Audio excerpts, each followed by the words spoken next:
بسم اللہ الرحمن الرحیم۔ السلام علیکم۔ ویلکم کرتی ہوں آپ کو اپنے یوٹیوب چینل پر اور امید کرتی ہوں کہ تمام فیملی ممبرز خیر و عافیت سے ہوں گے۔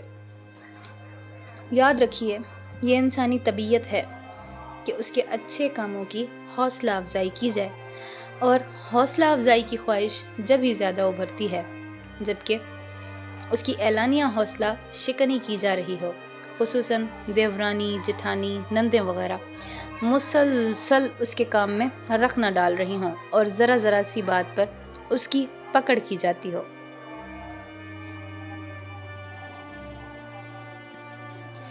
بیوی کے کاموں کی اکثر تعریف کیجیے۔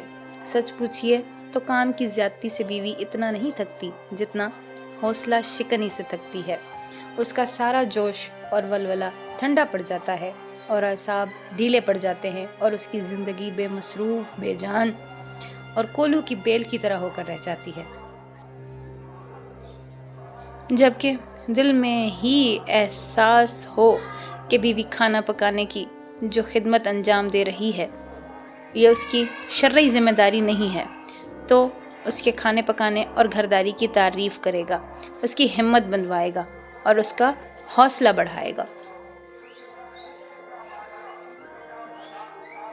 لیکن جو شخص اپنی بیوی کو نوکرانی یا خادمہ سمجھتا ہو، اس کو تو یہ کام ضرور انجام دینا ہے۔ کھانا پکانا اس کا فرض ہے۔ اگر اچھا کھانا پکا رہی ہے تو اس پر اس کی تعریف کرنے کی کیا ضرورت ہے؟ وہ تو اس کا کام ہے اور وہ اس کو کرنا ہی ہے، اس کو ہر حال میں کرنا پڑے گا۔ ایسا شخص اس کی کبھی تعریف نہ کرے گا اچھا کھانا پکانے پر، اور کسی معمولی کوتاہی پر، نمک کی زیادتی یا چینی کی کمی میں گھر میں طوفان اور بدتمیزی برپا کرے گا اور لمبا چوڑا جھگڑا شروع کر دے گا۔ یاد رکھیے، یہ انسانی طبیعت ہے کہ اس کے اچھے کاموں کی حوصلہ افزائی کی جائے، اور حوصلہ افزائی کی خواہش جب ہی زیادہ ابھرتی ہے جبکہ اس کی اعلانیہ حوصلہ شکنی کی جا رہی ہو، خصوصاً گھر میں دیورانی، جٹھانی اور نندیں، ساس وغیرہ مسلسل اس کے کاموں میں رخ نہ ڈال رہی ہوں اور ذرا ذرا سی بات پر اس کی پکڑ کی جاتی ہو کہ تم نے یہ کیوں کیا، تم نے یہ سا کیوں نہیں کیا، تم نے ویسا کیوں نہیں کیا۔ یہ ایک ظلم کے مترادف ہے۔ جس کام کی ستائش نہیں کی جاتی اور اس کو شاباش نہیں کہا جاتا یا ایک لفظ شکریہ کا ادا نہیں کیا جاتا، اس کی دل شکنی کی جاتی ہے، وہ اکثر ہمت چھوڑ بیٹھتی ہے اور اس کی صلاحیتیں سلب ہو جاتی ہیں۔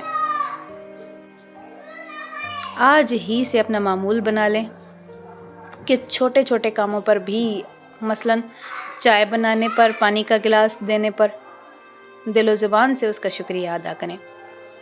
پھر دیکھیے کہ بیوی کیسے آپ کی قدردان بنتی ہے اور گھر میں ہی جنت کا نمونہ بن جاتی ہے۔